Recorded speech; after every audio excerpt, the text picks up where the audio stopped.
안녕하세요. 오늘은 국내 60개 이상 고객사가 SAP를 AWS에서 운영하는 이유에 대해서 웨비나를 통해서 여러분께 설명드리려고 합니다. 첫 번째로 AWS에서 AWS와 함께하는 클라우드 기반의 SAP 업무 혁신에 대해서 설명드리고, 두 번째로 AWS 파트너사인 웅진께서 AWS 기반으로 SAP 고객을 혁신했던 사례에 대해서 설명드리도록 하겠습니다. 첫 번째로 그러면 AWS와 함께하는 클라우드 기반의 SAP 업무 혁신에 대해서 저희 SAP 솔루션스 아키텍트인 이상규 매니저님과 SAP on AWS의 사업 개발을 맡고 있는 강병수, 제가 같이 설명을 드리도록 하겠습니다. 강연 중에 질문이 하시고 싶으신 분들께서는 지금 보고 계신 고토웨비나에서 퀘스천스 창에 질문을 넣어주시면 됩니다. 그리고 질문한 내역이 표시되고, 기본적으로 모든 질문은 공개로 답변되지만 본인만 답변을 받고 싶으시면 비공개라고 하고 질문해 주시면 됩니다. 그러면 바로 시작하겠습니다. 여기 표에서 보시다시피 이미 SAP를 AWS에서 운영하시는 기업 고객이 전 세계적으로 굉장히 많습니다. 국내에서 가장 좀 잘 알려진 사례로 볼 수 있을 게 아마 유니클로 아니면 스미토모 화학, 그리고 세계적으로는 BP나 켈로그사, 아니면 SAP도 SAP 솔루션들을 AWS 위에서 운영하고 계시고요. 전 세계적으로 굉장히 많은 국가의 많은 산업의 고객들께서 이미 SAP를 AWS 플랫폼 위에서 운영하고 계십니다. 이제 클라우드로 SAP를 운영하는 것이 더 이상 새로운 느낌이 아니고 거의 이제 익숙하게 웬만한 회사는 운영하는 회사가 꽤 된다, 이렇게 이해하셔도 될 것 같습니다. 그럼 이제 한국 고객은 얼마나 있는지 궁금하실 수가 있겠습니다. 오늘 웨비나 주제이기도 한데요. 이미 한국에서 60개 이상의 고객이 SAP를 AWS에서 도입하고 운영하고 계십니다. 특히 작년인 2018년에는 15개 이상의 국내 고객께서 S4HANA 프로젝트를 AWS 위에서 진행을 하셨습니다. 우선 여기 표기된 이 고객들은 60개 고객 중에서 공개를 동의한 고객만 표시해 드렸습니다. 그러면 이제 SAP 중에 어떤 시스템이나 솔루션들을 AWS에 올려서 사용하시는지 사용 사례를 조금 설명드리겠습니다. 많이 이해하시는 것처럼 SAP는 ERP 전문 업체이죠. 그리고 굉장히 많은 고객들이 ERP 시스템으로서 기업의 엔드-투-엔드 프로세스를 관장하고 운영하고 계십니다. 그래서 당연히 가장 많은 사례는 ERP 시스템을 AWS에 올려서 사용하는 사례가 됩니다. SAP ERP를 이제 온프렘 버전으로 많이 사용하고 계신데, 저희 AWS에서 제공하는 인프라에 사용하고 계신 온프렘 버전을 그대로 옮겨서 사용을 하실 수가 있고요. 옮기는 프로세스 자체도 굉장히 어렵지가 않습니다. 온프렘에서도 하드웨어 장비가 새 장비로 이관할 때 SAP를 백업 리스토어를 해서 이관한다거나 하는 프로세스를 가져가시죠. 똑같습니다. AWS로 온프렘 버전에 운영하고 계신 ERP를 옮겨 가실 경우에는 똑같이 손쉽게 옮겨 가실 수가 있습니다. 이 많은 사례가 ERP에 있고, 이 외에도 하이브리스 커머스, 특히 이제 하이브리스 같은 경우에는 B2C 영역을 담당하는 쇼핑몰을 제작하는 어떤 SAP의 툴이잖아요. 플랫폼인데, 이 하이브리스 솔루션은 특히 이제 클라우드의 강점을 가장 많이 누리실 수 있는 솔루션이기도 합니다. 왜냐하면 고객의 접속자 수가 굉장히 많을 경우에는 스케일 아웃으로 작은 서버를 여러 대 띄워서 들어오는 캐파에 맞춰서 고객들을 서빙하다가 고객이 줄어들면 자동으로 스케일 다운이 되는 이런 옥토 스케일링을 적용해서 SAP 시스템이지만 굉장히 유연하게 인프라 비용을 줄일 수 있게 될 수 있기 때문입니다. 또한 또 하나 이제 요즘에 많이 올라오는 사례로는 BW나 이런 분석 쪽 영역의 SAP 솔루션들을 AWS로 올리는 경우입니다. 전 세계 수많은 고객들이 기존의 SAP 데이터를 가지고 분석을 하실 때 인프라에 어떤 버든이 너무 많이 걸려서 시스템에 부담이 돼서 많은 분석을 시시각각 필요할 때마다 하지 못하는 경우가 많으셨는데, 클라우드에서 필요할 때마다 수많은 고사양의 서버를 띄워서 분석을 할 때만 쓰고 분석이 끝나면 끄는, 그 다음부터는 이제 비용이 발생하지 않는 장점을 누리실 수 있기 때문에 분석 쪽에도 요즘에 많이 사용하고 계시고요. 이제 SAP가 하나 DB를 굉장히 스탠드얼론 DB로서 굉장히 많이 이제 고객에게 셀링을 하고 있는데요. 이런 경우에도 AWS 위에 하나 DB를 띄워서 개발 환경을 가져가실 수 있고, 또 SAP가 SAP 클라우드 플랫폼이라는 그 플랫폼을 이제 출시를 했죠. 그 위에 레오나르도도 올라가고 수많은 이제 이노베이션 서비스들과 연동할 수 있는 API도 가지고 있는데요. 이런 SAP 클라우드 플랫폼도 AWS 플랫폼 위에서 서비스를 해드리고 있습니다. 그 외에 이제 SAP를 단순히 인프라적인 측면에서 클라우드로 올려도 굉장히 많은 장점을 누리실 수 있지만, 최근에는 SAP 그리고 특히 사용하시는 비즈니스의 요구사항이 굉장히 다양화되고, 또 이제 SAP를 그냥 엔드-투-엔드 프로세스만 지원하는 것이 아니고 B2C의 어떤 우리 회사의 엔드 커스터머를 대하는 수많은 쇼핑몰 혹은 CRM 솔루션, SCM 솔루션들과 연동해서, 혹은 또 MES 솔루션 혹은 뭐 예지 정비나 처방 정비를 하기 위한 수많은 프로세스를 SAP에 접목해야 되는 요구사항이 굉장히 늘어나고 있습니다. 특히 이 부분이 AWS에서 수많은 AI나 머신러닝 서비스 기반의 클라우드 컴퓨팅 서비스를 제공하고 있는데, 이제는 SAP를 AWS로 올리시면 AWS가 제공하는 수많은 IoT, 머신러닝 AI, 이런 뭐 가상화된 버추얼 데스크탑이나 가상화된 환경에서 SAP의 셉 GUI만 띄워드리는 이런 환경을 제공해 드린다든지, 이런 새로운 영역에도 수많은 사례들을 가지고 있고, 이를 위해서 선택하는 고객도 굉장히 늘어나고 있습니다. 각 사례별로 그럼 어떤 이유로 옮기셨는지를 간단히 좀 설명드리겠습니다.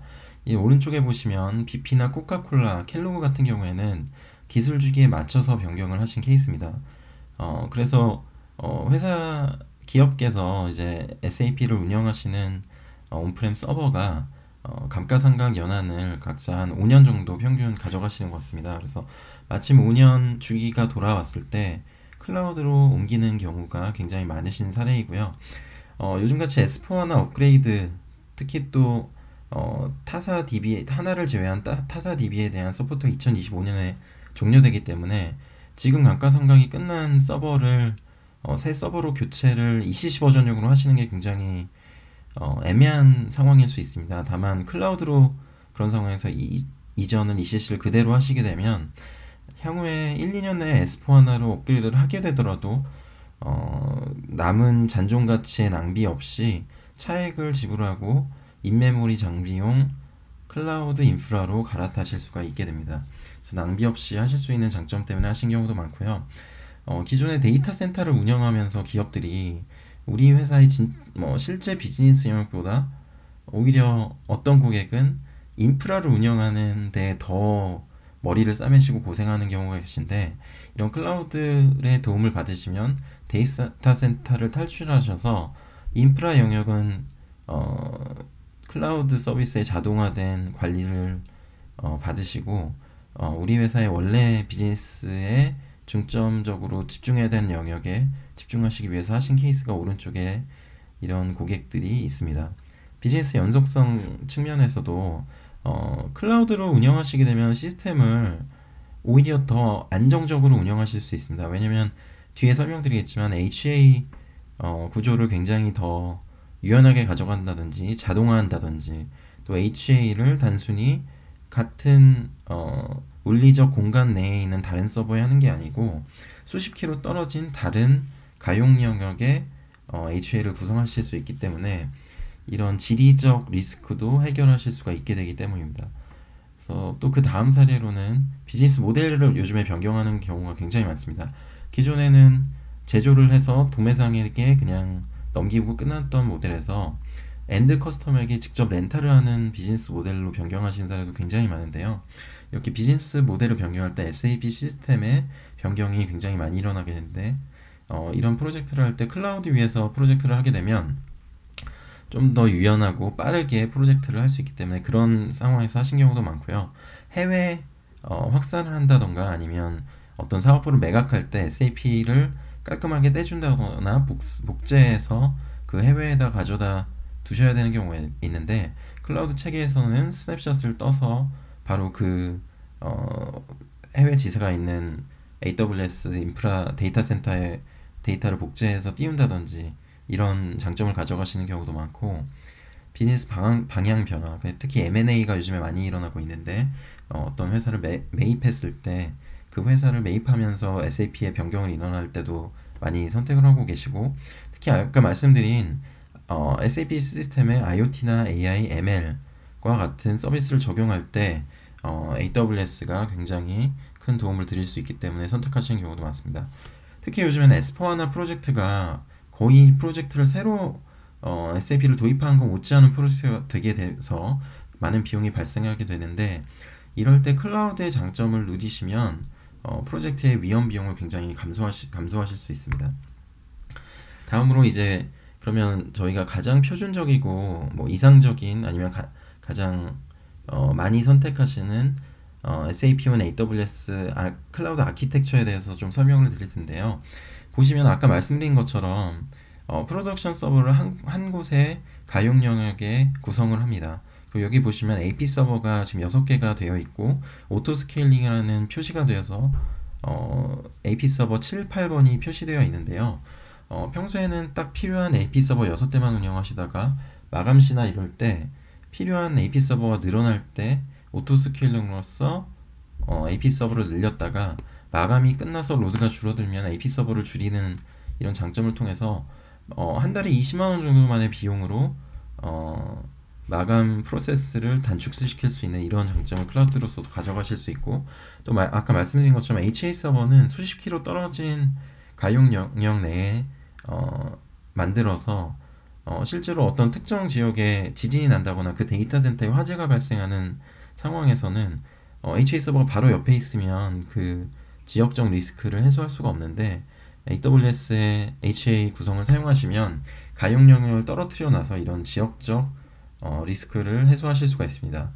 또 해외에 DR을 하시는 경우가 많이 있는데요. 클라우드 체계에서는 특히 AWS의 체계에서는 싱가포르나 뭐 다른 아시아 지역 혹은 북미 지역, 유럽 지역에 S3라고 하는 1테라당 한 달에 30불도 안 하는 스토리지 서비스를 이용해서 SAP 백업을 해외에다가 DR을 하실 수 있게 되고 특히 해외 센터에다가 단순히 데이터만 복제해 놓는 것이 아닌 실제로 유사 상황이 발생했을 때 서비스를 테이크오버해서 운영까지 가능한 체계, 특히 그게 몇 시간 내로 운영을 가능하게 할 수 있는 체계로까지 가져갈 수 있는 체계가 클라우드 내에서 가능합니다. 그러면 사례들을 좀 말씀을 드릴 텐데요. 스미토모 화학 사례입니다. 그래서 일본의 스미토모 화학 같은 경우 굉장히 큰 제가 알기로 탑4 안에 들어가는 일본의 화학사라고 알고 있는데요. 이 회사 같은 경우에는 전체적으로 세계의 SAP 시스템을 전 세계적으로 운영하고 있습니다. 그래서 유럽에서는 특히 GDPR의 인프라적인 대응을 하기 위해서 그 인증을 이미 받아서 서비스하고 있는 AWS를 독일 센터에다가 S4HANA를 설치해서 운영하고 계시고 북미에도 굉장히 큰 오퍼레이션이 있기 때문에 북미의 SAP 시스템도 S4HANA로 AWS 위에서 운영하고 계십니다. 본사 같은 경우에는 일본에 있는 리전을 기존에 사용하던 ECC 6.0 버전을 그대로 사용하고 계시고요. 아마존 백봉만으로 이 세 개 시스템이 다 연결되어 있습니다. 글로벌 인프라 구축을 위해서 이렇게 AWS를 선택해 주셨고 특히 셉스를 20만 셉스 이상을 저희가 대응을 해드렸기 때문에 글로벌 오퍼레이션을 하는 큰 SAP 시스템을 운영하는데 전혀 문제가 없으셨고 이렇게 이관을 하고 나서 자 프로세싱 타임이 40%나 단축되었다고 말씀을 해주고 계십니다. 그리고 DR에 대해서 굉장히 편리하고 저렴한 장점을 가져가는 부분을 많이 말씀해주고 계십니다. BP 같은 경우도 마찬가지입니다. 이제 BP 같은 경우도 화학사기 때문에 굉장히 그 SAP 시스템이 안정적으로 운영하는 것이 그 기업의 수익성을 유지하는 것이 굉장히 중요한 영역인데요.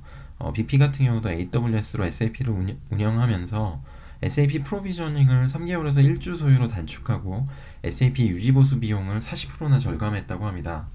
그리고 ERP 시스템 운영을 통해서 속도나 성능을 40% 향상했고 백업 시간이 7시간에서 3, 4분으로까지 줄어들었다고 말씀을 해주고 계십니다. 켈로그의 사례인데요. 켈로그 같은 경우는 북미인의 전체 3억 명이 넘는 북미의 인구에게 아침을 책임지고 제공하는 회사라고 말씀드릴 수 있을 것 같습니다. 켈로그는 그래서 수많은 어떤 마트에 어떤 소비자에게 어떤 시점에 어떤 프로모션을 돌렸을 때 가장 매출에 효과가 있었다는 것들을 분석하는 것이 굉장히 중요한데, 기존에는 SAP 시스템의 어떤 인프라적인 한계 때문에 분석을 많이 못하고 분석을 돌려놓으면 시스템이 아침에 와보면 죽어있다든지 이런 경우가 많았다고 합니다. 근데 AWS로 옮겨서 하루에 50테라 이상 분석을 함에도 불구하고 적은 비용으로 분석을 그때그때 할 수 있는 체계가 되었다고 말씀하고 계십니다. 왜냐면 이제 클라우드의 장점이죠. 분석을 하기 위한 굉장히 큰 캐파의 서버가 필요할 때는 큰 서버를 사용하고 분석이 끝나면 끄고, 그러면 더 이상 비용이 발생하지 않고 이런 장점을 누릴 수가 있는 거고요. CPU 코어 10개로 열흘 걸릴 일을 CPU 코어 100개로 하루만 하고 끝내도 비용은 동일합니다. 그래서 더 빨리 같은 비용으로 많은 일을 할 수 있게 해주는 장점이 클라우드에 있는 것이고요. 이런 장점을 누리면서도 TCO가 절감되고 이런 모든 시스템 이관을 9개월 내에 했다고 말씀해주고 계십니다. 시코라는 회사 같은 경우에는 이제 호주의 선박용 화물 컨테이너 관리 회사인데요. 이 회사는 SAP를 운영하면서 굉장히 많은 다운타임을 가져갔었는데 AWS로 옮기고 아까 보여드렸던 이런 안정적인 HA 프로세스나 이런 것 때문에 2년 동안 SAP 시스템이 한 번도 다운되지 않고 있다고 합니다. 이제 해외 사례를 말씀드렸고 국내 사례도 말씀드리겠습니다. LS 글로벌 같은 경우에는 S4하나를 AWS 위에서 아예 신규 구축을 했습니다. 그래서 S4 하나만 이제 구축을 하는 것이 아니라 SAP의 신규 그래픽 유저 인터페이스인 Fiori 솔루션의 구축 역량을 확보하고, 또 AWS로 어떻게 SAP를 효율적으로 운영하는지에 대한 운영 역량도 고도화할 수 있었다고 합니다. 또 효과로서 자원 비용도 30% 절감을 했고, 인프라 구축 시간을 60% 이상 축소했고, 시스템 활용을 30시간 이상 축소했다고 합니다. 특히 장애가 굉장히 장애 대응이 중요한 SAP 시스템 특성상 장애 대응을 약 36배 이상 개선했다고 말씀해주고 계십니다. 메가마트 같은 경우에는 SAP의 하이브리스 솔루션을 AWS로 옮긴 사례이고요. 고객 소비자들 B2C 컨슈머 소비자들이 접속하는 메가마트의 온라인 쇼핑몰 플랫폼인 SAP 하이브리스에 AWS를 적용함으로써 아까 말씀드린 오토 스케일링을 통해서 고객이 많이 몰리면 비용을 많이 발생하고 더 많은 서버를 사용하고, 고객이 덜 몰릴 때는 서버를 자동으로 줄여서 비용이 덜 발생하고, 이런 장점을 그대로 누리시고 계십니다.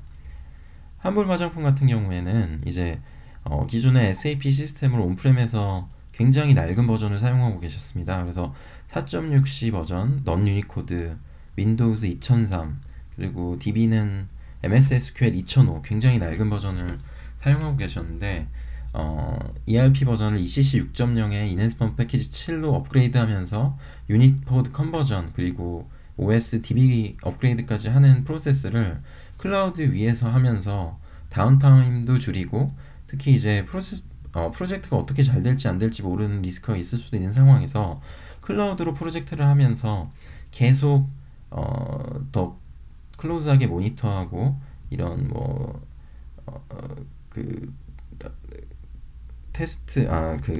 프로젝트를 할 때 테스트 프로세스를 할 때 똑같은 시스템을 여러 개 띄워놓고 병렬로 테스트하거나 하는 프로세스를 통해서 더 빨리 안정적으로 프로젝트를 하실 수 있었던 케이스입니다. 이스타항공 같은 경우는 아까 말씀드린 SAP 하나 데이터베이스를 AWS 위에서 올려서 개발을 하신 케이스입니다.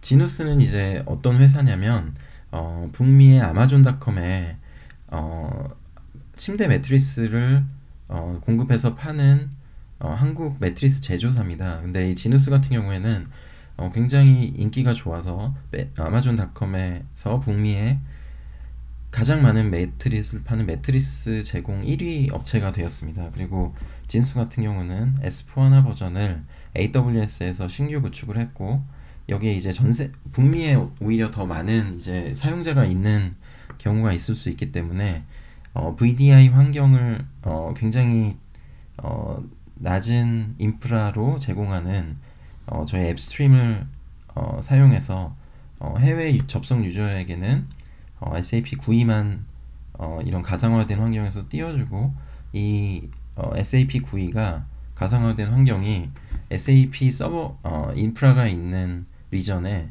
아마존의 백본만을 통해서 연결되기 때문에 네트워크적인 장점도 이루셨던 사례입니다. 그러면 이런 장점들이나 사례들이 있는데 우리 회사가 SAP를 AWS로 옮기고 싶다라고 결정을 하시게 되면 어떻게 하면 될까요? 기존에 운영하시던 SAP를 그대로 가져오시려면 아까 말씀드린 것처럼 온프렘에서 서버를 바로 옆에 있는 거에다가 새로운 서버를 구매해서 이관할 때 프로세스처럼 SAP에서 제공하는 수많은 툴이나 아니면 백업 리스토어 같은 간단한 프로세스를 통해서 손쉽게 마이그레이션을 하실 수 있습니다. 그리고 기존에 운영하시던 버전과 똑같은 버전을 옮겨오신다고 할 때는 기존에 구매하셨던 라이센스를 그대로 활용하시기 때문에 라이센스 비용은 추가로 발생하시지 않게 되고요. 원하시는 리전을 선택하시고, 특히 이제 이런 이관 작업을 도와주실 파트너가 필요하실 수 있는데요. 이제 SAP 파트너이신 파트너가 대부분 AWS 파트너로서도 지금 활동을 하고 계시기 때문에 기존에 유지보수를 받고 계신 SAP 파트너를 통해서 그대로 AWS 이관도 지원을 받으실 수 있는 장점이 있습니다. 그래서 방금 말씀드린 바와 같이 수많은 전 세계 파트너들도 있고 국내에도 이렇게 다양한 파트너들이 있기 때문에 이런 파트너들의 도움을 받으실 수가 있습니다. 결론적으로 이런 수많은 장점이 있어서 SAP를 AWS로 옮기시는 경우가 많이 지금 늘어나고 있고 국내에도 60개 이상의 고객이 이미 사용을 하고 계십니다. SAP의 그리고 대부분의 온프렘 버전은 AWS에 그대로 옮겨오실 수 있고요. 그래서 ERP 외에도 SAP의 뭐 CRM이나 SCM, PLM 같은 솔루션을 사용하시는 경우에도 문제없이 다 같이 올라올 수 있기 때문에 인터페이스 같은 경우도 문제가 없습니다. 그리고 저희는 굉장히 많은 42개 이상의 SAP용 인프라 인스턴스를 제공하고 이 모두가 SAP의 셉스에 매칭이 되어 있기 때문에 원하시는 사양을 굉장히 다양하게 선택하실 수 있고요. 특히 이 시점에서 제가 좀 말씀드리고 싶은 부분은 최근에 이제 클라우드가 뜨면서 SAP 시스템을 너도 나도 다른 벤더들도 우리 클라우드 플랫폼에서 지원한다라고 말씀을 해주고 계시지만 아마존의 차별점에 대해서 좀 설명드리면, 아마존은 웹 서비스 같은 경우에는 아마존닷컴의 기간계 IT 서비스를 지원하면서 큰 회사입니다. 그래서 시작부터가 저희는 실제로 여러분 기업 고객께서 비즈니스를 하고 계시는 실물 경제의 바탕이 된 비즈니스를 하는 회사의 기간계를 지원하면서 IT 기술을 키워왔기 때문에 가장 SAP를 운영하시기에 유연한 체계를 제공드리고 가장 어드밴스드한 기술을 제공드린다고 감히 자신있게 말씀드릴 수 있습니다. 특히 또 방금 말씀드린 것처럼 요즘 화두가 된다 그래서 최근 1, 2년 내에 갑자기 SAP와 협업을 한 것이 아니고 2008년부터 SAP와 계속 협업을 했습니다. 특히 또 이제 요즘에 S4HANA용 인스턴스가 굉장히 높은 인메모리 장비를 요구를 하는데요. AWS 같은 경우는 12TB 장비를 4개를 클러스터를 해서 제공드리는 부분을 SAP로 서티를 받았고 올레뿐만 아니라 OLTP 인증까지 받았기 때문에 S4 하나용으로 48TB까지 현재 지원을 할 수 있는 역량을 갖추고 있습니다. 타사와 또 다른 점에 대해서 세 가지 영역으로 말씀드릴 수 있을 것 같습니다. 경험과 기술과 브레스, 저희는 굉장히 많은 서비스를 제공하고 있는데요. 경험적으로 저희는 말씀드린 것처럼 10년 넘게 지원을 해왔고 전 세계 1000개가 넘는 고객이 저희 걸 이미 사용하고 계시고 30개 넘는 컴피턴시, SAP를 잘 지원 드릴 수 있는 AWS 파트너가 시장에 전 세계적으로 있습니다. 그리고 2008년부터 지원 드렸고 기술적으로 48만 펜셉스를 이상을 지원할 수 있는 부분은 AWS가 독보적이고요. 그리고 서티피케이션 SAP로 받은 인스턴스 수 자체도 저희가 제일 많습니다. 그리고 SAP로 단순히 ERP를 올릴 수 있는 인프라만 제공하는 것이 아니고 수많은 SAP에 연동될 수 있는 혁신 서비스들을 같이 제공한다는 점도 차별성이라고 말씀드릴 수 있을 것 같습니다. 특히 저희 내부적으로만 이런 말씀을 자체적으로 드리는 것이 아니고 외부 리서치 기관에서 SAP를 하나를 운영하기 위해서 가장 진보된 인프라스트럭처로서 AWS가 가장 리더의 영역에 있다고 확인을 해주고 계십니다. 또 이런 혁신 영역에 대해서 조금만 익스펜드해서 말씀을 드릴 텐데요. 최근에는 이제 수많은 비정형 데이터나 실시간성 데이터들을 이제는 스토리지에 모으거나 DB에 모아서 분석을 할 수 있는 기술이 굉장히 많이 나와서 AWS가 이런 부분을 지원드리고 있는데요.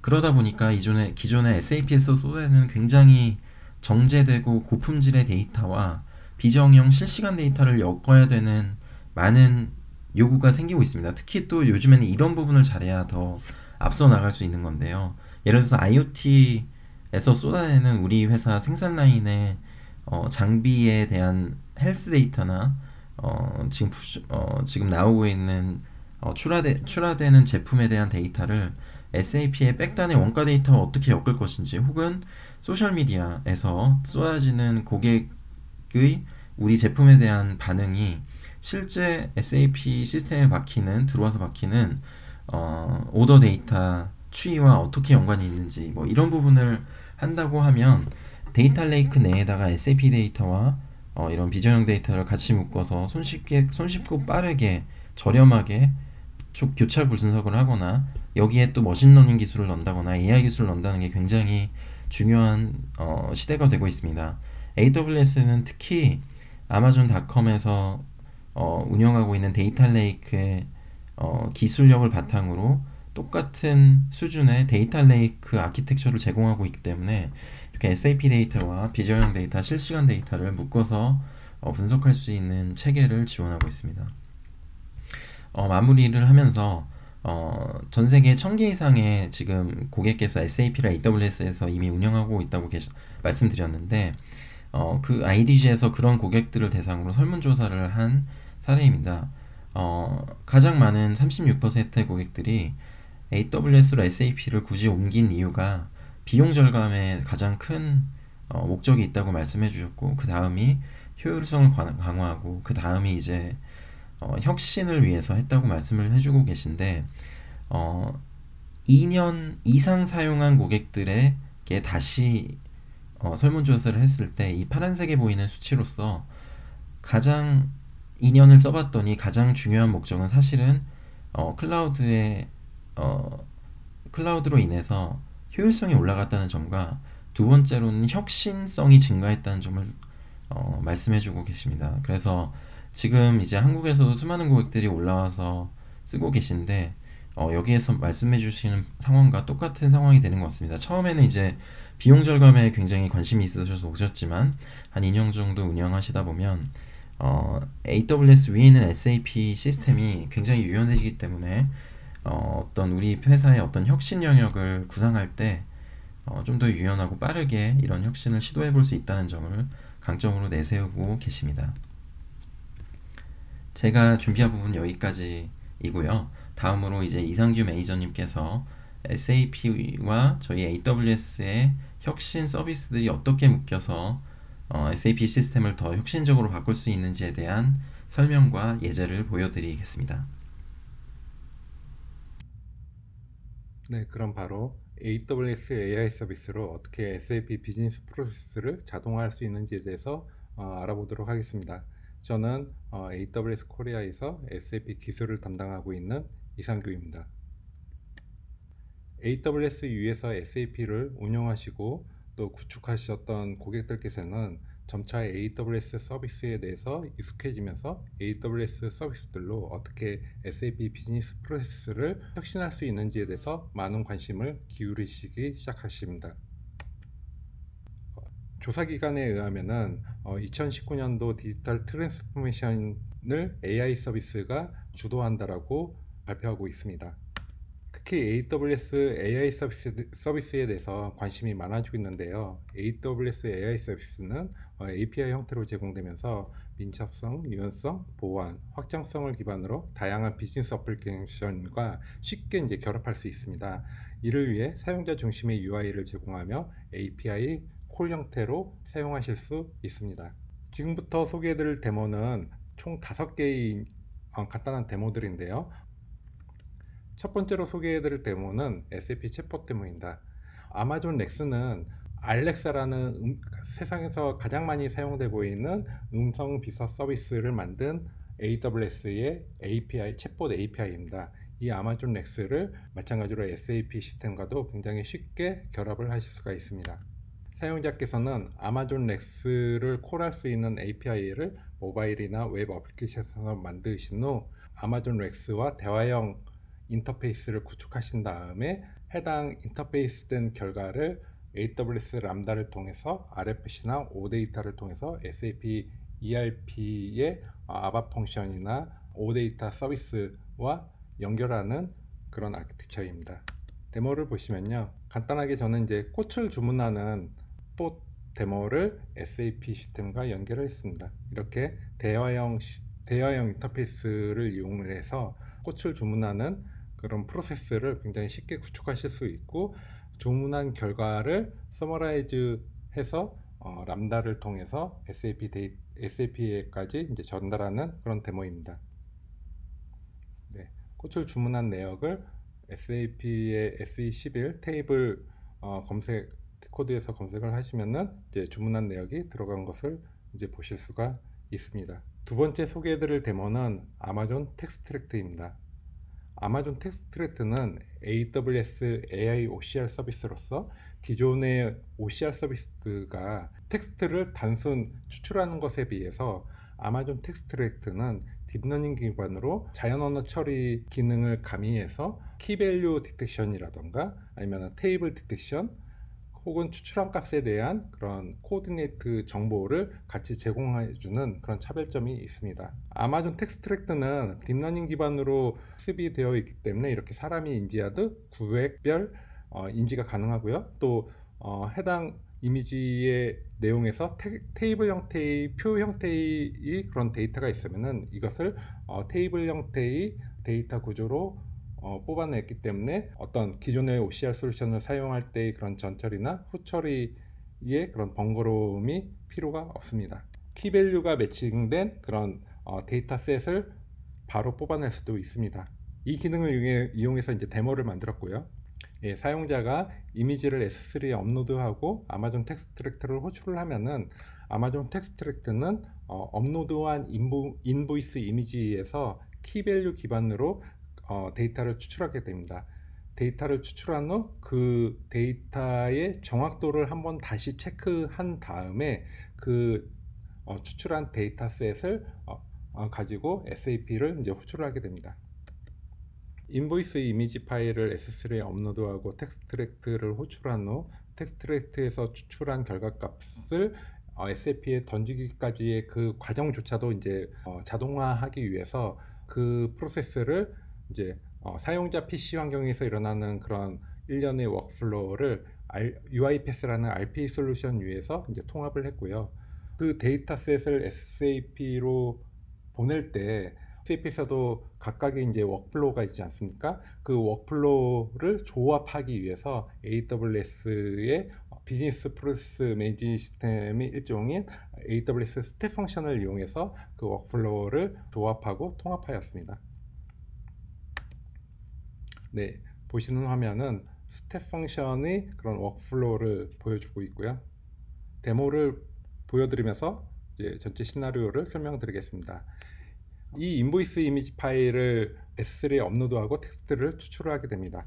텍스트랙트는 이 인보이스 파일에서 키 밸류 매치된 값을 이제 바로 추출하고 그 값을 인보이스 구매 전표 생성에 필요한 데이터셋을 만든 후에 SAP를 호출하게 됩니다. 보시는 화면에서 왼쪽 화면은 UiPath라는 RPA 솔루션, 즉 사용자의 PC 환경에서 이루어지는 일련의 워크플로우를 통합한 과정이고요. 오른쪽 화면은 AWS 스텝 펑션이라는 SAP의 일련의 워크플로우를 오케스트레이션한 하나의 그런 풀 프로세스를 보여드리고 있습니다.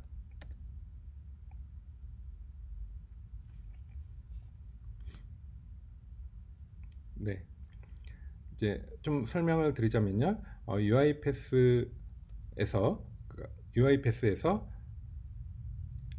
지금 보여드리는 인보이스 이미지 파일을 S3에 업로드하고 그 S3의 패스를 텍스트랙트를 호출하면서 전달하게 됩니다. 하지만 그러면은 텍스트랙트에서는 해당 패스에 해당하는 이미지 파일을 이제 분석을 하게 되고요. 한번 분석해서 나온 결과의 정확도가 특정 스레스홀드 미만이면은 다시 한번 다른 OCR 솔루션과 크로스 체킹을 해서 그 결과가 일치할 때만 이제 SAP에 보내게 되고요. 오른쪽에서는 이제 SAP의 각 워크플로우를 스텝 펑션으로 오케스트레이션 하는 거고요. 이미 SAP를 한번 호출을 해서 입력받은 값이 SAP 구매 전표를 생성하는데 충분한 데이터셋인지 한번 밸리데이션 체크를 하고요. 그것이 이제 밸리데이션이 오케이 됐으면은 해당 인보이스 파일로 구매 전표를 바로 생성하는 것이 아니라 이렇게 관리자의 메일로 해당 인보이스 이미지 링크와 추출한 값을 한번 다시 확인하라고 메일로 이제 이렇게 보내게 되고요. 해당 메일에서 어프로브 혹은 디나이드에 따라서 스텝 펑션에서 그 이후의 프로세스를 이제 따르게 됩니다. 여기서는 이제 어프로브를 하게 될 거고, 어프로브를 하게 되면은 데이터가 일치하기 때문에 구매 전표를 생성한다는 관리자의 이제 그런 프로세스를 녹여 넣은 거고요. 어프로브를 하자마자 스텝 펑션이 이제 홀딩되어 있던 스텝 펑션 워크플로우가 이제 흘러서 구매 전표까지 생성된 것을 보실 수가 있습니다. 이렇게 생성된 구매 전표는 메일을 통해서 히스토리를 다시 한번 보여주고요. 메일에 나온 그런 결과값으로 SAP의 FB30에서 다시 구매 전표를 조회를 하면은 이렇게 구매 전표가 정상적으로 이제 생성되어 됐다는 것을 이제 확인하실 수가 있습니다.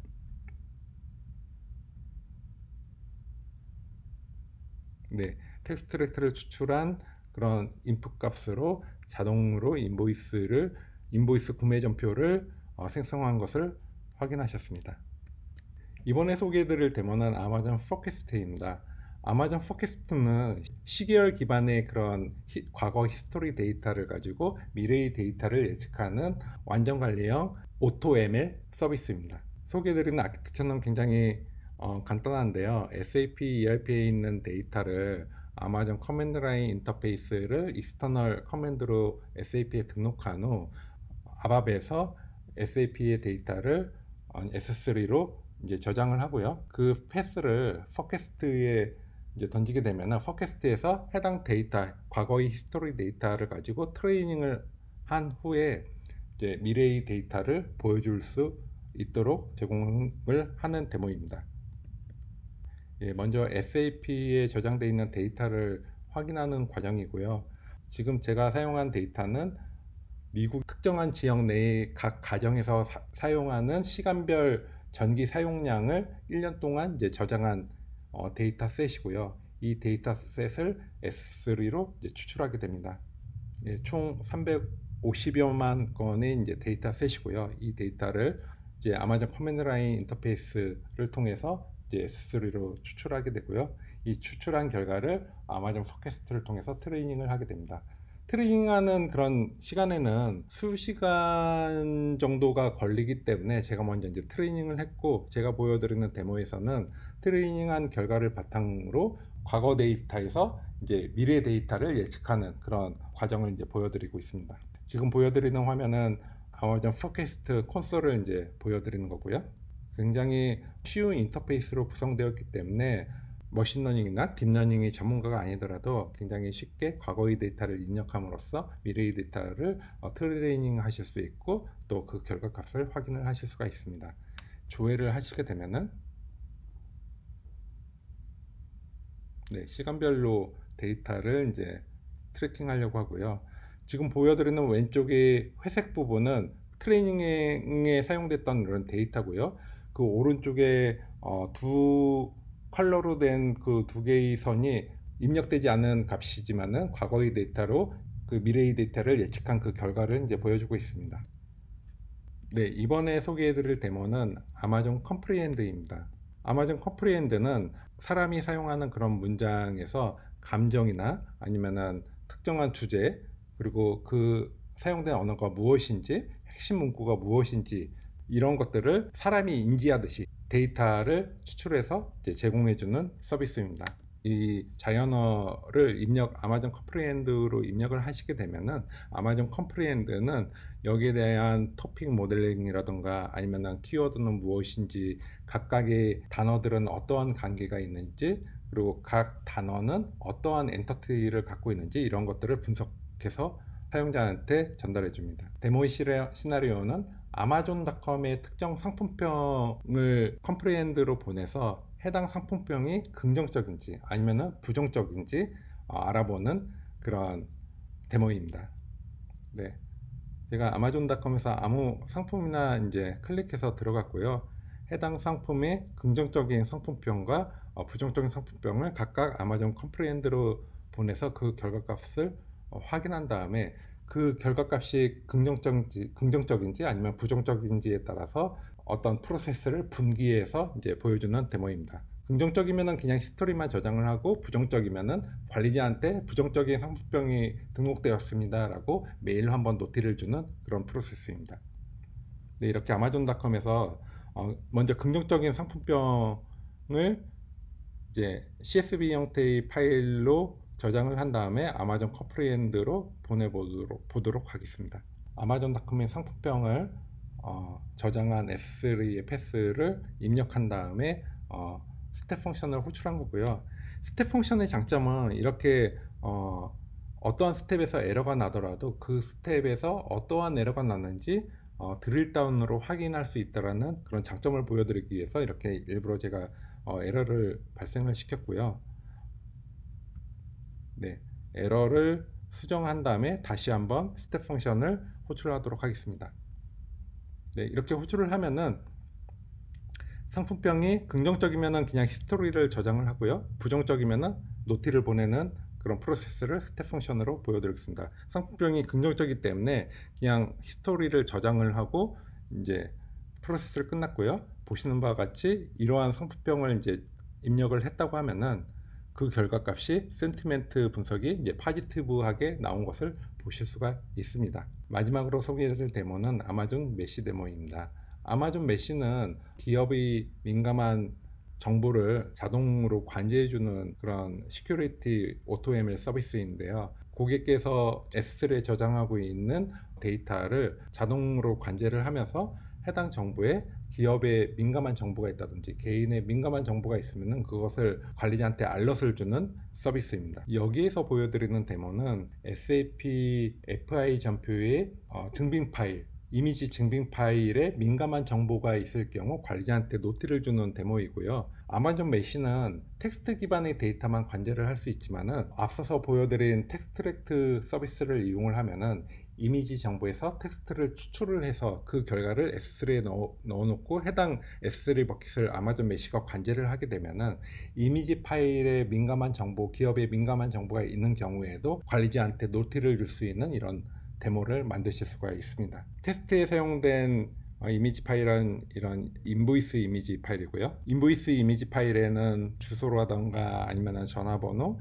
그리고 이메일 주소 같은 개인정보나 아니면 기업의 민감한 정보가 될 수 있는 이러한 데이터가 포함되어 있습니다. FB03에서 전표에 대한 증빙 파일을 업로드를 하시게 되면은 자동으로 S3에 저장되게끔 만들었고요.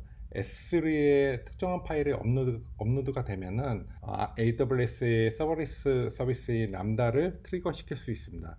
해당 람다는 업로드된 이미지를 텍스트랙트로 보낸 후 데이터를 추출해서 또 다른 특정한 S3 버킷에 텍스트 형태로 데이터를 넣게 되면은 아마존 메시가 해당 텍스트 데이터를 관제를 해서 이메일 주소가 있는 경우 노트를 주게끔 제가 이제 설정을 한 데모입니다. 네, 지금 인보이스 이미지 파일을 FB03에서 전표 증빙 파일로 업로드한 거고요. S3에 이제 저장이 됐다는 것을 보여드리고, S3에 저장이 되고 이제 그 추출한 결과를 텍스트로 이제 뽑아낸 것을 이제 보여드리고 있습니다. 예, 지금 이제 텍스트로 추출한 이 결과를 이제 한번 예시로 보여드리는 거고요. 그래서 아마존 메시는 이렇게 특정한 버킷에 있는 텍스트 파일을 관제를 하면서 민감한 정보가 있는 경우 관리자한테 약속한 패턴으로 노티를 주는 이 데모입니다. 네, 이렇게 이메일 주소가 포함된 S3 파일에 이메일 주소가 포함된 그런 텍스트 파일이 올라와 있다는 것을 이제 노티를 주는 것을 확인을 하실 수가 있습니다. 예, 이렇듯 AWS의 AI 서비스와 AWS의 서브리스 서비스들을 이용을 하시면은 이렇게 별도의 그런 인프라 구축이나 별도의 프로그램 개발 없이도 여러분들께서 원하시는 그런 이노베이션의 컨셉을 쉽게 테스트해 보실 수 있고 프로토타이핑을 쉽게 개발하실 수가 있습니다. 이것은 고객께서 어떠한 혁신을 추구하실 때 실패 비용을 굉장히 낮추기 때문에 고객께서는 더 빈번하게 혁신을 시도할 수 있는 단초를 제공을 해주게 됩니다. 네, 지금까지 AWS의 AI 서비스와 AWS의 서버리스 서비스들을 이용해서 어떻게 SAP 비즈니스 프로세스를 자동화하고 혁신할 수 있는지에 대해서 같이 알아보았습니다. 안녕하세요. 웅진 김재호입니다. 앞에서는 AWS 솔루션을 통해 SAP에 어떤 강점이 있는지 들으실 수 있었습니다. 이번 세션에서는 웅진 S4HANA 컨버전 사례를 통해 컨버전 절차에 대해 조금 더 구체적으로 알아보는 시간을 갖도록 하겠습니다. S4HANA의 전환 배경입니다. 노후화된 하드웨어 및 OS, DB 기술 종류에 따라 장기적인 운영 관점에서 어떻게 운영하는 게 좋을지 고민을 하게 되었습니다. 단순히 하드웨어만 교체를 할지 수돈 하나 또는 S4 하나로 전환할지에 대한 고민이 있었습니다. 수돈 하나의 경우 기존 테이블 구조의 변경 없이 컨버전이 가능하기 때문에 큰 변경 사항 없이 속도만 개선되는 효과를 누리실 수 있습니다. S4 하나의 컨버전 경우 테이블 구조 및 기존 제공되던 비즈니스 펑션들이 많이 변경이 되어 많은 리스크는 있지만 그만큼 많은 개선 사항들이 존재를 합니다. 웅진에서는 기능 중심이 아닌 사용자 중심의 UX를 개선하고 디지털 이코노미를 위한 S4 하나 컨버전을 선택하게 되었고 다양한 SaaS 솔루션과 결합하여 사용을 하고 있습니다. 그럼 S4 하나 컨버전 핵심 과제에 대해서 살펴보도록 하겠습니다. 크게 4가지 항목, 마이그레이션, 업무 영역, 인터페이스, 보안 영역에 대해 고민을 해보았습니다. 마이그레이션은 컨버전에 대한 방안, 즉 전체 마이그레이션을 할지 아니면 뉴 임플리멘테이션을 통해 필요한 데이터만 넣을지 검토와 더불어 컨버전 방식에 따라 다운타임은 얼마나 발생을 하고 하나 DB 사이즈 및 하드웨어 아키텍처 검토를 진행하였습니다. 둘째, 업무 영역에서는 S4 하나에서 모듈별 주요 변환 사항들에 대한 노출을 찾아 확인을 하고 어떤 버전이 우리에게 맞는지 그 버전에 맞추어 어떤 부분을 변경해야 하는지를 검토하였습니다. 세 번째, 인터페이스 항목에 대한 정의가 필요합니다. 현 ERP 시스템과 연계 시스템, 인터페이스에 대한 현황을 정리하고 S4 하나에서 지원이 가능한지 확인을 해야 합니다. 만약 제한사항이 있다면 신규 버전에 맞추어 어떻게 변경을 할지에 대한 부분을 확인을 해야 합니다. 마지막으로 기존에 사용 중이던 DB 암호화나 접근 제어 등의 솔루션이 있다면 S4 하나에서도 이슈가 없이 지원이 되는지 추가 확인이 필요합니다. 웅진은 S4 1511 버전을 국내 최초로 컨버전을 성공하여 운영하였을 뿐만 아니라 1610 버전까지 업그레이드를 하여 사용을 하고 있습니다.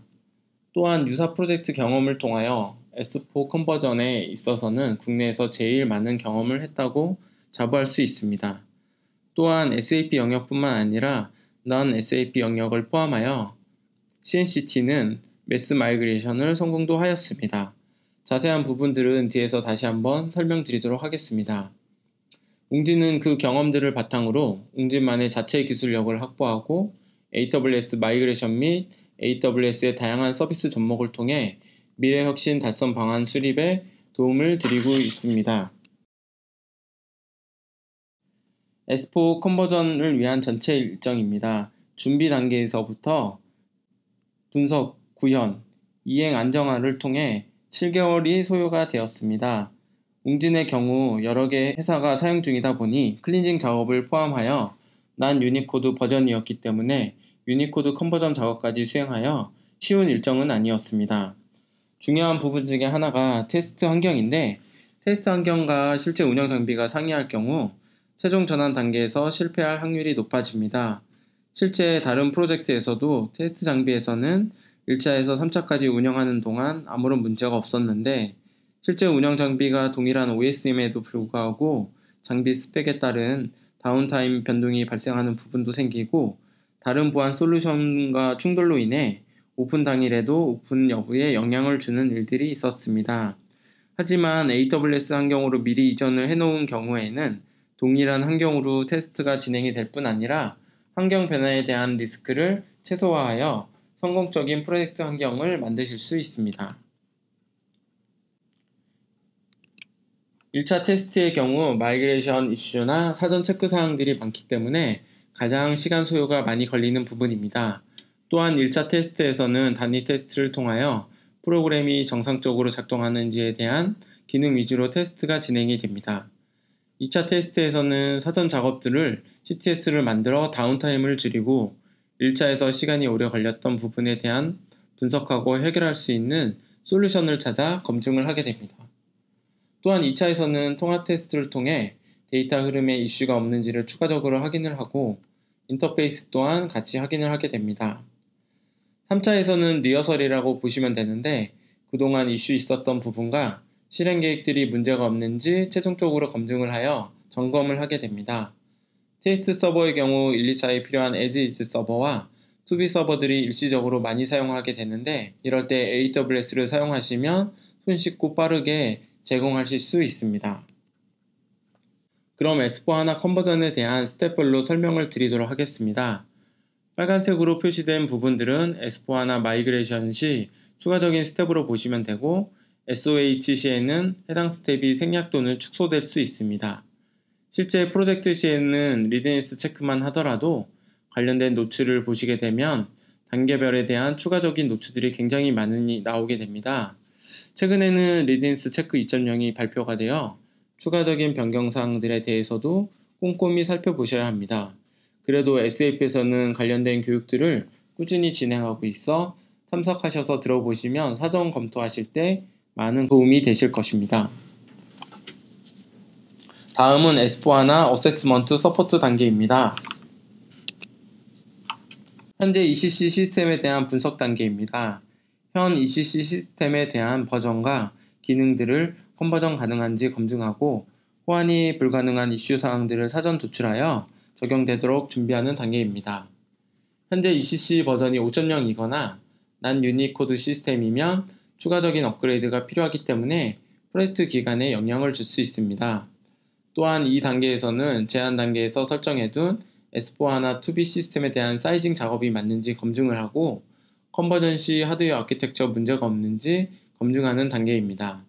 또한 타 회사 컨버전 사례를 통해 우리 회사 컨버전 전략을 수립하는 단계입니다. 다음은 테스트 시스템 준비 단계입니다. 현재 운영 장비의 업무를 분석하거나 업그레이드 준비 및 테스트를 할 수 없기 때문에 동일한 OS 및 동일 스펙의 테스트 서버를 구성합니다. 테스트 시 일반적으로 3회 테스트를 수행하기 때문에 최신 운영 데이터를 안정적으로 복구하고 기존 운영 시스템에 영향이 가지 않도록 구성을 해야 합니다. 간혹 운영에 대한 정보들이 수정이 되지 않아 영향을 줄 수 있으니 이런 부분들은 체크리스트를 만들어 점검을 하시는 것이 좋습니다. 이렇게 해서 테스트 서버가 완성이 되면 실제 리드니스 체크 작업을 진행하고 데이터 불일치 여부 및 권고된 노출 적용 여부도 점검을 하게 됩니다. 향후 테스트 단계에서는 테스트 시나리오도 중요하고 시간 소요도 많이 있기 때문에 현재 시점부터 같이 준비를 하게 됩니다. 다음은 리드니스 체크 단계입니다. 리드니스 체크를 통해 현재 ECC 버전에서 컨피그레이션 내역, 어플리케이션 데이터 일치성, 애드온 호환성, 하나 사이징, 피오리 UX 관련된 전반적인 분석용 레포트를 생성하실 수 있습니다. 리드니스 체크 결과는 S4HANA 컨버전 단계에서 필수 단계이며 이 단계에서 도출된 이슈들은 모두 정상적으로 해결을 해야 이후의 컨버전 작업을 수행할 수 있습니다. 또한 데이터 볼륨 매니저를 통해 필요한 데이터를 선별하고 적재함으로 최소한의 변환 시간을 가질 수 있도록 레포트를 제공하고 있습니다. 이 레포트를 통해 불필요한 데이터를 삭제하고 이관 시간을 최소화할 수 있을 뿐만 아니라 향후 시스템 크기 및 비용 절감 효과도 누리실 수 있습니다. 다음은 마이그레이션 플래닝 워크숍입니다. 리드니스 체크 서비스 레포트를 통해 항목별로 상태가 체크가 되는데 에러가 발생이 되면 관련된 노출이나 해결 방안을 찾아 공유를 하게 됩니다.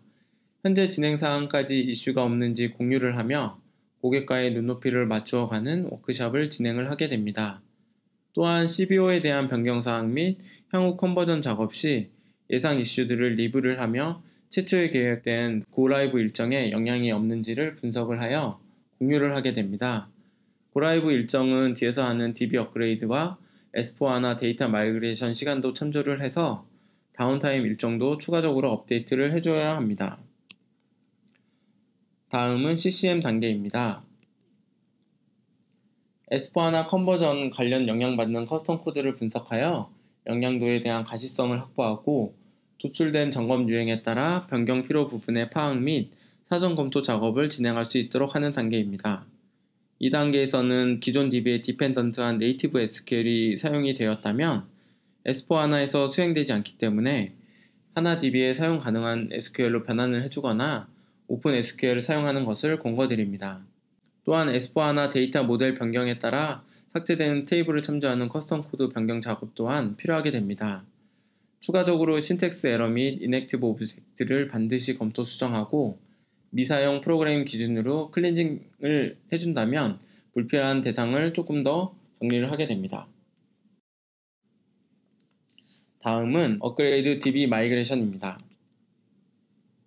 S4HANA 컨버전 사전 조건이 오라클 12C 이상 MS SQL의 경우 2012 이상 설치가 되어야 하는데 DB 업그레이드가 되어 있지 않다면 SUM 단계에서 에러가 발생합니다.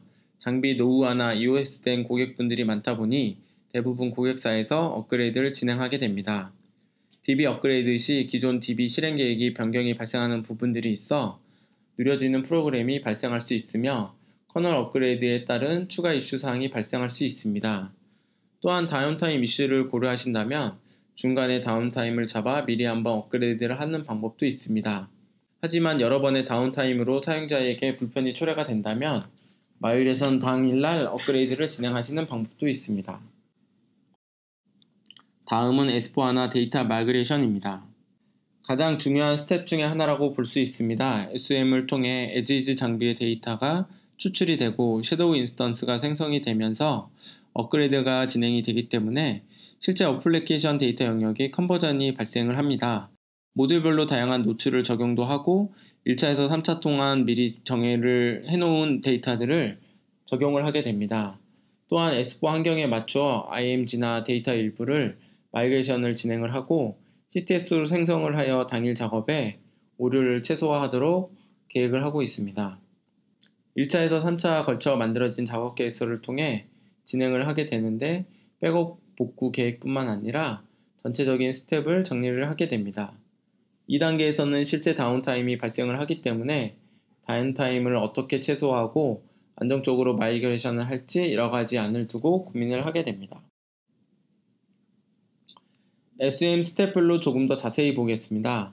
S4로 업그레이드와 마이그레이션을 위한 필수 소프트웨어 추출하는 익스트랙션 단계, DMO를 통해 업데이트에 필수적인 모든 정보를 찾는 컴플리게이션 단계, 업데이트와 마이그레이션 과정에 필요한 사항을 현재 시스템이 충족하는지 점검하는 체크 단계, 섀도우 시스템이 생성되면서 CTS랑 및 SPDD를 통해 변경된 스탠다드 프로그램을 ECC 상태의 것을 유지할지 S4에 맞출지 결정하는 프리프로세싱 단계, 섀도우 시스템을 타겟 시스템으로 전환하면서 실제 다운타임이 발생하는 익스큐션 단계, 시스템 컨버전 작업 완료 후 후속 마이그레이션 작업을 시작하는 포스트 프로세싱 단계가 있습니다. 이렇게 SUM 작업이 끝나면 기능 테스트 및 데이터 검증을 하게 됩니다. 최종 컨버전 작업이 완료가 되면 주요 테이블에 대한 값들이 정상적으로 컨버전이 되었는지 확인을 하고 신텍스 에러 및 주요 T코드에 대한 부분을 점검하여 이상 유무 확인을 하게 됩니다. 이 시간에도 포스트 프로그레션 작업들이 수행이 됐는데 AP에 대한 추가 설치 및 HA 구성, DR 확인, 최종 백업 등을 수행하여 오픈을 준비하게 됩니다. 마지막으로 CCM 단계입니다. 만약 최종 확인 과정에서 추가적인 오류가 발생했다면 장애 유형 및 처리 시간을 고려하여 오픈 또는 원복을 결정하게 됩니다. 원복하는 과정에서는 백업을 통하여 복구를 할 수 있지만 복원 시간이 많이 걸리기 때문에 AWS를 사용하신다고 하면 미리 AMI와 데이터 백업을 통해 손쉽게 복구할 수 있는 방안을 제시하여 오픈 직전까지 복구 플랜을 세울 수 있는 장점이 있습니다. 다음은 타사 도입 사례를 보도록 하겠습니다. CNCT의 경우 제조회사로서 매스 마이그레이션을 한 사례입니다. 기존 장비 노후화 및 소프트웨어 EOS 이슈가 있어 ERP는 하나 DB로 마이그레이션을 하고 동시에 기존 사용 중인 모든 시스템을 4개월간의 프로젝트 기간을 통해 안정적으로 이관을 하였습니다. 해당 회사도 IT 담당자분들이 기술 수준이 높아 상당히 고도화된 아키텍처를 보유하고 계셨기 때문에 AWS 동일 성능이 나올지에 대한 고민이 많으셨습니다. 하지만 테스트 과정을 통해 성능에 대한 부분을 눈으로 확인하고 일부 상용 소프트웨어를 오픈소스로 전환하면서 추가적인 비용 절감 효과도 누리게 되었습니다. 뿐만 아니라 AWS 이관 후 EAS 관점에서만 고민하던 부분들이 해결이 되고 데이터가 한 군데 모이게 되니 그런 부분들을 활용하기 위한 다양한 AWS 서비스도 고민을 하시는 것을 보게 되었습니다. 처음에는 EAS 영역이지만 결국에는 SaaS에서 PaaS까지 가시는 것을 직접 경험한 좋은 사례인 것 같습니다. 다음은 스타트업 회사입니다. 해당 회사는 프로젝트 기간 동안 급속도로 회사 성장이 이루어졌고 다른 회사 인수합병도 많이 하였습니다. 만약 온디맨드 환경이었다면 최초의 사이징 자체가 맞지 않아 추가적으로 장비를 구매하고 프로젝트에 많은 영향을 줄 수 있는 상황이었습니다. 하지만 비즈니스 변화에 맞추어 AWS 증설이 가능하기 때문에 현재 필요한 사양으로 유지를 하며 프로젝트를 구축할 수 있었습니다. SAP 경우 업그레이드 시 모듈별 변경 내용이 많기 때문에 일반적인 환경에서는 업그레이드가 쉽지는 않습니다. AWS 내에서는 테스트 서버를 빠르고 쉽게 만들 수 있기 때문에 테스트 영향도 파악할 수 있고 온디맨드 환경보다 수월하게 진행하실 수 있습니다. 그럼 SAP 도입 시 이중화에 대한 부분이 잘 지원될 수 있을지 궁금하실 수 있습니다. 저희는 수세 기반의 클러스터와 SciOS라는 상용 소프트웨어를 POC를 통해 내부적으로 검증을 하였고 현재 고객사에 적용을 하여 운영을 하고 있습니다. 일반적인 구성은 손쉽게 할 수 있지만 AWS 특성에 맞추어 트러블 슈팅할 수 있는 부분은 저희에게 문의 주시면 상담해 드리도록 하겠습니다. 마지막으로 웅진에서는 와치콘이라는 솔루션을 제공하고 있습니다. 통합 빌링을 위한 와치비를 실시간으로 비용을 확인하고 비용 절감할 수 있는 부분을 보실 수 있습니다. 또한 초단위로 관제 및 성능 수집이 가능한 와치 SMS, 통합 애플리케이션 모니터링을 위한 와치 APM을 제공하여 고객사에서 조금 더 쉽고 안정적으로 운영할 수 있도록 도와드리고 있습니다. 감사합니다.